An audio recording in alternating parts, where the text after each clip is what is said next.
তা ঠান্ডা তো এবারে বেশ জমিয়েই পড়েছে। কি বলো সভাসদগণ? আগে হ্যাঁ মহারাজ। এই শীতের হাত থেকে বাঁচতে হলে আমাদের প্রত্যেককে নিজেদের স্বাস্থ্যের প্রতি সচেতন হতে হবে। হ্যাঁ হ্যাঁ হ্যাঁ, ঠিকই তো। সবাইকে মধু খেতে হবে, গরম কাপড় পরতে হবে। মহারাজ, ওই গরম কাপড়ের কথা বলতে মনে পড়লো, ওই যে আপনি যে মন্ত্রী মশাইকে রাজ্যের সবাইকে কম্বল দেওয়ার জন্য বেশ অনেক মোহর দিয়েছিলেন, সেটার কি হলো মহারাজ? এই মরেছে। হঠাৎ করে এই কথা গোপালের কেন মনে পড়লো? হ্যাঁ হ্যাঁ, ঠিকই তো। আরে আমি তো ভুলেই গেছিলাম। তা মন্ত্রী, কম্বলের কি খবর? হ্যাঁ মহারাজ, সবাইকেই দেওয়া হয়ে গেছে। একদম হাতে গরম কম্বল ধরিয়ে দিয়ে এসেছি। মহারাজ, আমরা মনে হয় রাজ্যের মধ্যে পড়ি না। না কেন? না, রাজ্যের সবাই যদি কম্বল পেয়ে যায়, তাহলে আমরা কেন পেলাম না মহারাজ? হ্যাঁ মহারাজ, আমিও তো পাইনি। আমিও পাইনি মহারাজ। এ কি, কেউই তো পায়নি দেখছি। কি মহারাজ, দেখলেন তো? এই তো এতক্ষণ সবাই চুপ ছিল, যেই গোপাল কথা বলেছে আর সবার মুখ চালু। হ্যাঁ মানে মানে মহারাজ, মানে ওই আর কয়েকটা বাড়ি বাকি ছিল, আমি কালকেই দিয়ে দেবো সবাইকে। পথে এসো চাঁদ বদন, পথে এসো। হ্যাঁ হ্যাঁ হ্যাঁ, কালকে যেন শুনি সবাইকে দেওয়া হয়ে গেছে। শীত প্রায় পেরিয়ে গেল, এখনো কেউ কম্বল পেল না। হ্যাঁ মহারাজ, সামনেই তো সরস্বতী পুজো। আমি তো ভাবছি এবার পুজোয় আপনার দেওয়া নতুন কম্বল মুড়ি দিয়ে অঞ্জলি দেব। তাহলে মোটামুটি সবার বাড়িতেই কম্বল দেওয়া হয়ে গেল, কি বলেন? হ্যাঁ, সেই সকাল থেকে শুরু হয়েছে, এইমাত্র শেষ হলো। সব হয়েছে এই গোপালের জন্য। গোপালকে আমি মজা দেখাচ্ছি। সে তো আপনি সারা জীবন ধরেই গোপালকে মজা দেখালেন। না, আমি গোপালকে চিনে নিয়েছি, এখন ভালো করে চিনে নিয়েছি। শোন, গোপালের জান প্রাণ হলো ওর ওই ছোট ছোট নাতি নাতনিরা, আর ওই নাতি নাতনিদের দিয়েই গোপালকে জব্দ করতে হবে।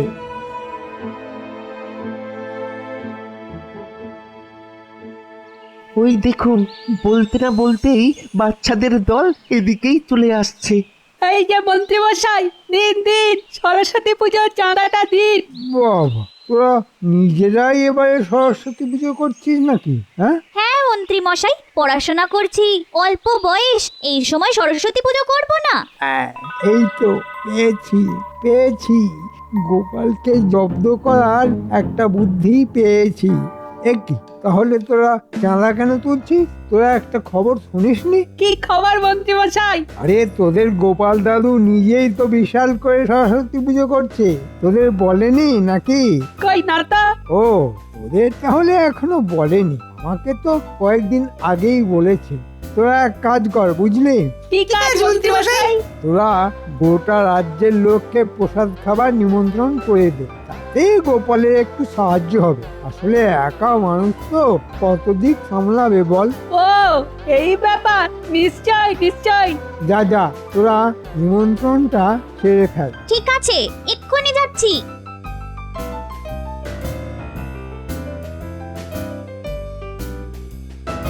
এবার গোপাল, তুমি এই ধাক্কা সামলাবে কি করে দেখো। হ্যাঁ, রাজসভায় আমার পিছনে লাগা, এবার আমার দান তুমি সামলাও।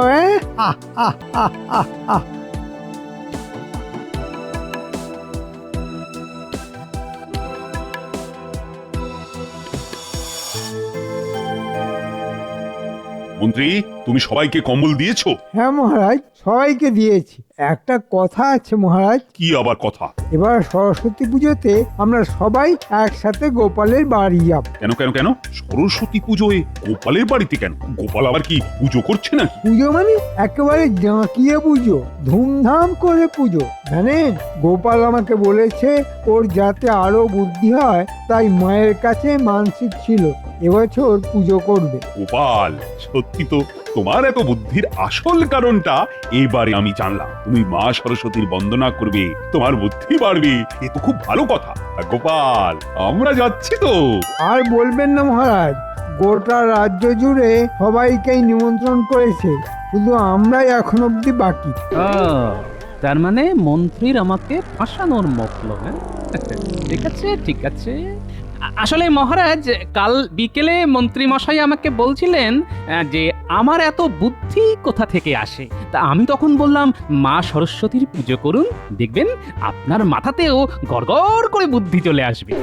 তখন উনি বললেন, ঠিক আছে, তুমি তাহলে পুজোটা করো, আর আমি সবার খাওয়া দাওয়ার খরচাটা দেব, যদি মা সরস্বতী খুশি হয়ে আমার মাথাতে একটু বুদ্ধি দেন। দেখছেন তো মহারাজ, এখন কেমন শুধু আমার কথা বলছে গোপাল। আচ্ছা গোপাল, আমি আবার কবে তোমাকে এই সব কথা বললাম? কেন, কালকেই তো বিকেলে, যখন আমি আপনাকে পুজো করার কথা বললাম। ঠিক সেই সময়ই তো। শুধু ভুলে যান মন্ত্রী মশাই। একটু না, একটু ব্রাহ্মী রস খান, দেখবেন মাথার স্মৃতি শক্তি বাড়বে। গোপালের পুজো, মন্ত্রীর খাওয়া দাওয়া, ঠিক আছে ঠিক আছে। আমি একটা কথা বলি, তোমরা দুজনে মিলে তাহলে রাজবাড়িতেই পুজোটা করো। মন্ত্রী যখন এত লোকজন খাওয়াবে, তখন নিশ্চয়ই বড় জায়গারও দরকার হবে। একদম মহারাজ, অনেক বড় জায়গা। এই মন্ত্রীকে ছাড়া যাবে না, না হলে কোথাও পালিয়ে যাবে। মন্ত্রীকে দিয়েই খাওয়ার খরচা তুলবো। আচ্ছা মহারাজ, অনেক ধন্যবাদ আপনাকে। তাহলে আজকে কি সিদ্ধান্ত নেওয়া হলো মন্ত্রী? কি মহারাজ? মানে গোপাল যে পুজোটা করবে সেটা রাজবাড়িতেই হবে, আর গোপালের দায়িত্ব পুজোর জিনিসপত্র কেনা, আর তোমার দায়িত্ব রাজ্যের সবাইকে ভোজ খাওয়ানো। একদিন মানে মন্ত্রী মশাই, আমরা জানি আপনি দয়ালু মানুষ, এত লজ্জা পাবেন না। আচ্ছা সভাসদগণ, আজকে তাহলে সভা এইটুকুই থাক।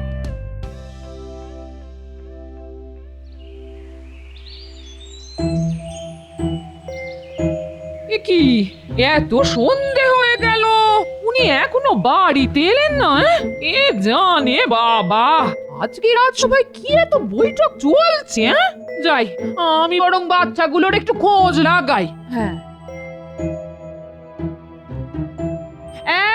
এই গুলটে, তোরা একটু দাদুর খবর নিয়ে আয় তো। সেই সকালে গেছে, এখনো তোদের দাদু আসলো না। আমি তো কিছুই বুঝতে পারছি না। ঠিক আছে দিদা, আমরা এক্ষুনি খবর নিয়ে আসছি।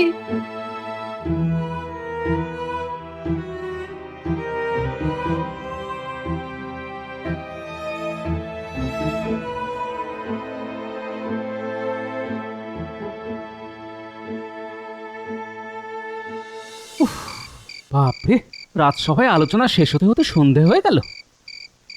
না, কিছু একটা করতেই হবে।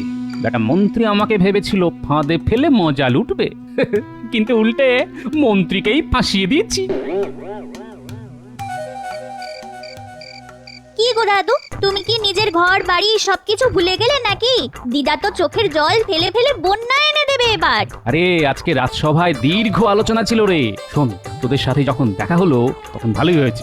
না না দাদু, তুমি বলার আগে আমাদেরও তোমার সাথে অনেক কথা আছে। তুমি আমাদেরকে না বলে নিজের বাড়িতে ধুমধাম করে পুজো করছো শুনলাম। আরে না না, আমি বাড়িতে পুজো করছি না। মন্ত্রী আমাকে বিপদে ফেলার জন্য ওসব বানিয়ে বানিয়ে নিশ্চয়ই বলেছে। যাই হোক, আমিও প্যাঁচে ফেলে মন্ত্রীকেও বিপদে ফেলে দিয়েছি। এই বলেছে দাদু, আমরা তো গ্রাম জুড়ে লোকজনকে নিমন্ত্রণ করে ফেলেছি। সে ভালোই করেছিস, ভালোই করেছিস, কারণ পুজোর খরচা আমি দিলেও লোকজনকে প্রসাদ খাওয়ানোর দায়িত্ব মন্ত্রী মশাইয়ের। তোমার বাড়িতে পুজো হবে, মন্ত্রী মশাই খাওয়াবে, পুরো ব্যাপারটাই কিরকম খিচুড়ি হয়ে যাচ্ছে। শোন, পুজোটা আমার বাড়িতে না, রাজবাড়িতেই হবে। আমি পুজোর বন্দোবস্ত করব, আর মন্ত্রী মশাই খাওয়ানো দাওয়ানোর যাবতীয় খরচা দেবেন। কিন্তু আমরা তো সবাইকে তোমার বাড়িতে আসতে বলে দিয়েছি।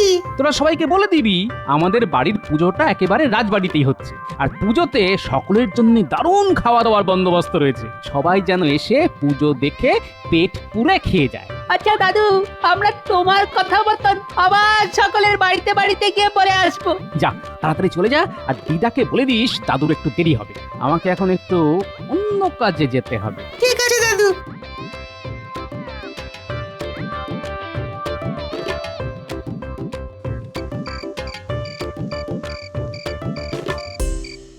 ওই গো বিজ্ঞানী, বাড়িতে চলে এসেছো নাকি? হ্যাঁ, আরে এই তো গোপাল, এই মাত্র এলাম। রাজসভায় সরস্বতী পুজোর আলোচনা করতে করতে সারাটা দিন চলে গেল। হ্যাঁ, এখন দেখি একটু বিশ্রাম নিয়ে গবেষণার কাজ করব। শোনো বিজ্ঞানী, তোমাকে আমায় এমন একটা হলুদ রং বানিয়ে দিতে হবে যে রং একবার গায়ে লাগলে 1 সপ্তাহের আগে ওই রং উঠবে না। সে কি গোপাল, হোলি আসতে তো এখনো অনেক সময় আছে, এখন রং কি করবে? তা তুমি যখন জিজ্ঞেস করছো তখন বলি, আসলে আমি কোনো সরস্বতী পুজো করার পরিকল্পনা করিনি। মন্ত্রী সবার সামনে আমাকে ছোট করার মতলবে ওসব বলেছিল, তাই আমিও মন্ত্রীকে ঘুরিয়ে প্যাঁচ দিয়ে দিয়েছি। ও, এই ব্যাপার, এবার বুঝেছি। রাজসভায় আমি তো ভাবলাম সত্যি সত্যি ব্যাপার হয়তো। আরে না না, সেই জন্যই তো মন্ত্রীর ওপরে ওই দানটা দিলাম। আর এবার ওই দানে কিস্তিমাত করার জন্যে তোমাকে ওই হলুদ রং বানিয়ে আমাকে দিতে হবে, কারণ সেই রং তো আমার কাছেই আছে। বাহ বাহ বাহ, তাহলে তাও তো একটু। পরশুদিন তো পুজো, তার মধ্যে অনেকবার মন্ত্রী পালিয়ে যেতে চাইবে, কারণ মন্ত্রী যা শিয়ানা লোক, তাতে তিনি চাইবেন না যে রাজ্যব্যাপী ভোজ খাওয়ার জন্যে ওনার ট্যাগ খালি হোক। বুঝেছি, দাঁড়াও গোপাল, তোমাকে এক্ষুনি আমি হলুদ রং এনে দিচ্ছি, আর একটা জিনিসও দিচ্ছি।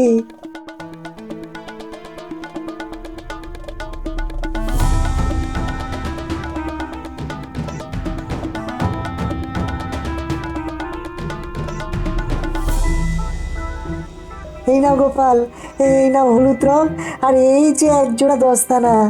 রং যে মাখাবে সে যেন অবশ্যই এই দস্তানা পরে মাখায়, নইলে কিন্তু তার হাত থেকেও সপ্তাহখানেক রং উঠবে না। আচ্ছা বিজ্ঞানী, তোমাকে যে কি বলে ধন্যবাদ জানাবো সেটা বলে বোঝাতে পারবো না। আর ঠিক আছে, ঠিক আছে, আর কেউ থাকুক না থাকুক, একটা কথা মনে রেখো যে আমি তোমার পাশেই আছি। হ্যাঁ, এই কারণের জন্যই তো তোমার উপরে এত ভরসা করি বিজ্ঞানী, আর কোনো দরকার পড়লেই তোমাকে বলি।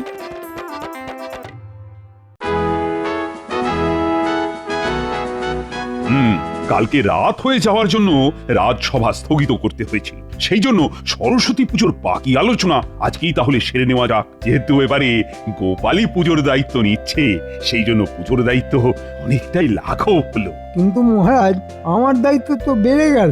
এ কি বলছো মন্ত্রী, তুমি তো নিজে থেকেই দায়িত্ব নিয়েছো ভোগ খাওয়ানোর। হ্যাঁ মহারাজ, আমি যখন মন্ত্রীকে আমার পুজো করার কথাটা বললাম, ঠিক তখনই মন্ত্রী মশাই আমাকে বললেন যে ওনার মনে অনেক ভক্তি, তাই উনি ভোগ খাওয়ানোর দায়িত্ব নেবেন। কিন্তু মহারাজ, কোনো কিন্তু নয়, কথা যখন দিয়েছো তখন তোমাকে তো দায়িত্ব নিতেই হবে। আমি সব চাল ডাল আলু সবজিওয়ালাদের বলে রাখবো, ওরা জিনিসপত্র দিয়ে যাবে, আর তুমি শুধু ওদেরকে মূল্যটা ধরে দিও, তাহলেই হবে। ঠিক আছে মহারাজ। মন্ত্রী মশাই যেভাবে মুখ ভার করছে তাতে মনে হচ্ছে মন্ত্রী মশাইয়ের কোনো ইচ্ছেই নেই, তাহলে কাজটা করতেই হবে। আচ্ছা গোপাল, একটা কথা শোনো, রাজবাড়িতে পুজোর সমস্ত বাসন কুসন আছে, তাই তুমি শুধু পুজোর বাজার আর বাকি জোগাড়ের ব্যবস্থা করো, আর সবাই কিন্তু গোপালকে পুজোর কাছে সাহায্য করো। নিশ্চয়ই মহারাজ। ব্যাস ব্যাস, তাহলে গোপাল যাও কাজে বেরিয়ে পড়ো, বাজার দোকান প্রতিমা আনা। হ্যাঁ মহারাজ, এক্ষুনি যাচ্ছি। ভাইয়া, সব প্রস্তুত তো? আরে হ্যাঁ হ্যাঁ, সব প্রস্তুত, প্রতিমা সাজানোই আছে, নিয়ে যাও। চলো চলো দাদু, চলো। ওরে, কি মজা, কি মজা! রাজবাড়িতে তাদের পুজো! ওরে! বাহ বাহ বাহ বাহ, তুইও তো দেখছি আমাদের সভাকবির মতোই ছন্দে কথা বলছিস। হ্যাঁ দাদু, গুলটে না অনেক গুণ, আর মাথায় ভরা গুণ। এই, বাজে কথা বলবি না রে প্লা। তোরা এখন ঝগড়াটা বন্ধ কর দেখি, তোদের অনেক কাজ করতে হবে বুঝলি। কি কাজ দাদু? আমরা ঠাকুরকে নিয়ে যাই।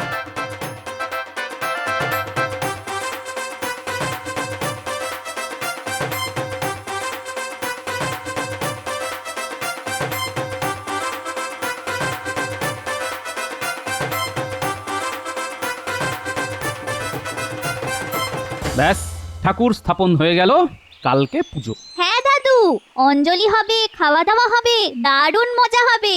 আচ্ছা শোন, মন্ত্রীকে যেহেতু ভোজের সব খরচ দিতে হবে, তাই উনি নিশ্চয়ই চাইবে কোনো না কোনো ভাবে সুযোগ বুঝে হাওয়া হয়ে যাওয়া, সেই জন্যে তোদেরকে কিছু জিনিস দিচ্ছি। এগুলো কি দাদু? একটা হচ্ছে হলুদ রং, আর একটা দস্তানা। আমরা কি করবো দাদু? শোন, ভালো করে শোন। যেহেতু মন্ত্রীমশাই চেষ্টা করবে যেন তেন প্রকারে পুজোর আগে হাওয়া হওয়ার, তাই তোরা মন্ত্রীর বাড়িতে আগে ভাগে যাবি, গিয়ে এই দস্তানা পরে কাঁচা হলুদের সাথে এই হলুদ রং মিশিয়ে মন্ত্রীমশাইকে মাখিয়ে দিবি, আর কিছু একটা অজুহাত দিয়ে দিবি, ঠিক আছে? ঠিক আছে দাদু, এইসব বুদ্ধিতে আমরা একেবারে সিদ্ধ হস্ত, তোমাকে কোনো চিন্তা করতে হবে না। মন্ত্রীমশাই, আপনি চলেন ডালে ডালে, আর আমি চলি পাতায় পাতায়। এতদিন ধরে আপনার পাশে পাশে থেকে আপনার সব চিন্তা ভাবনা অলপ করে বলে দিতে পারি। যা, তোরা তাড়াতাড়ি কাজে লেগে পড়, যা।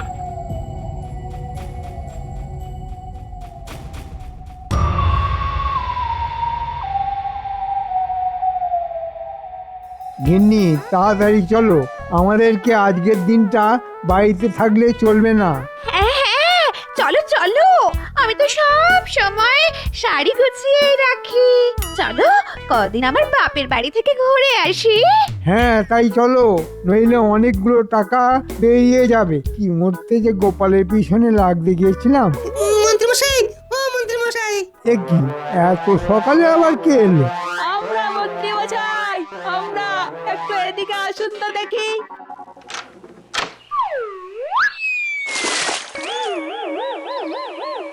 হায় হায় হায় রে, সকাল সকাল এটা তোরা কি করলি? আজকে তো সরস্বতী পুজো, ভোরবেলা কাঁচা হলুদ বাটা আর সর্ষের তেল মেখে স্নান করতে হয়, তাহলে সারা শরীর ফর্সা হয়ে যায়।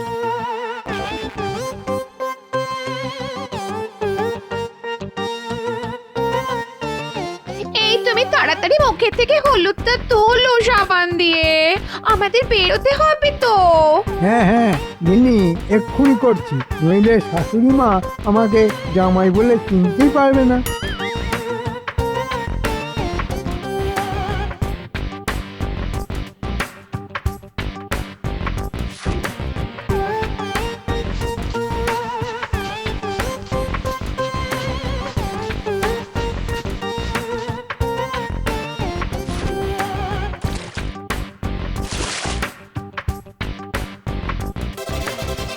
ও গিন্নি, এটা কি হলো? কি এটা কি হলো?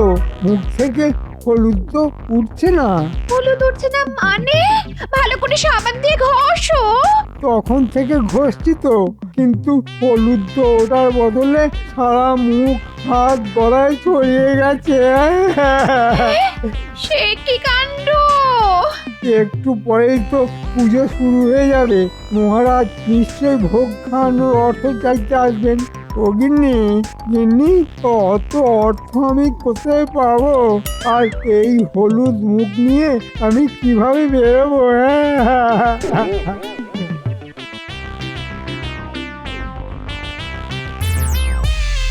এ কি, পুজোর সব জোগাড় তো হয়ে গেল, কিন্তু মন্ত্রী তো এখনো এলো না। মহারাজ, আমার মনে হয় মন্ত্রীমশাইয়ের অনেক খরচের ব্যাপার আছে তো, তাই এখন হয়তো মোহর গুনছে। চলুন চলুন মহারাজ, আমরা দুজনে বরং মন্ত্রীমশাইয়ের বাড়িতে গিয়ে ভোগের জন্য বরাদ্দ অর্থ চেয়ে আসি। হ্যাঁ হ্যাঁ হ্যাঁ, তাই চলো তাই চলো।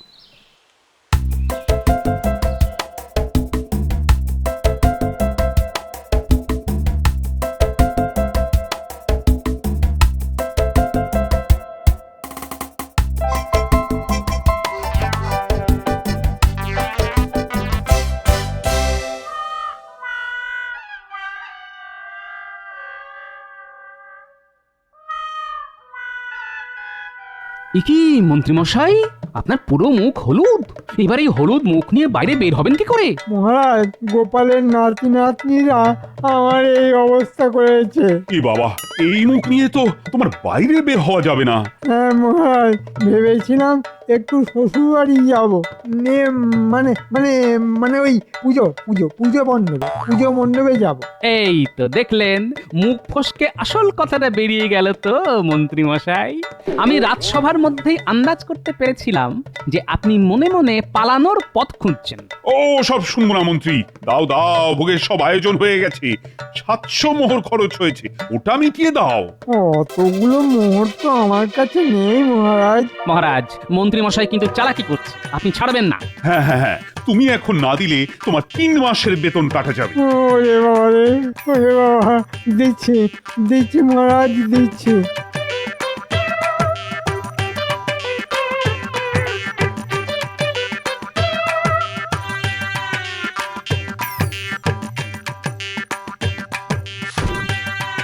হায় হায় হায় হায় এতে পড়ে সব জমানো অর্থ সব মোহর বেরিয়ে গেল। একটা কথা মনে রাখবেন মন্ত্রী মশাই, আপনি যেমন আমার ঘাড়ে কায়দা করে পুজোর দায়িত্ব ফেলে দিয়ে আমাকে ফ্যাসাদে ফেলতে চেয়েছিলেন, ঠিক তেমনি আমিও আপনাকে জব্দ করলাম। চলুন, ওদিকে পুজো শুরু হয়ে গেছে, এই হলুদ মুখেই অঞ্জলি দেবেন, চলুন। তার মানে মন্ত্রী, তোমার মনে মনে এই মতলব ছিল? ছি ছি ছি, একটু তো সুবুদ্ধি আনো। নমো সরস্বতী মহাভাগে বিদ্যে কমললোচনে বিশ্বরূপে বিশালাক্ষী বিদ্যাং দেবী নমস্তুতে। নমো সরস্বতী মহাভাগে বিদ্যে কমললোচনে বিশ্বরূপে বিশালাক্ষী বিদ্যাং দেবী নমস্তুতে। আমার কত খরচ হয়ে গেল। অন্যের বিপদ চাইলে নিজেরই বিপদ হয়। আর ভেবে লাভ নেই মন্ত্রী মশাই, চলুন আমরা একসাথে বসে প্রসাদ খাই। ওই প্রসাদ আমার মুখে ঢুকবে না গোপাল। আচ্ছা গোপাল, তোমার এত বুদ্ধি কি করে? হ্যাঁ, ওই তো মায়ের পুজো করে। মন্ত্রী মশাই, মায়ের কাছে মন ভরে চান যেন আপনার মাথায় একটু বুদ্ধি হয়। নিন নিন নিন, মায়ের সামনে শুয়ে পড়ুন। হ্যাঁ, শুয়ে পড়বো? হ্যাঁ, শুয়ে পড়ুন আর মন ভরে চান যাতে মাথায় একটু বুদ্ধি হয়। যতক্ষণ না মা বলছে বুঝবেন না কিন্তু।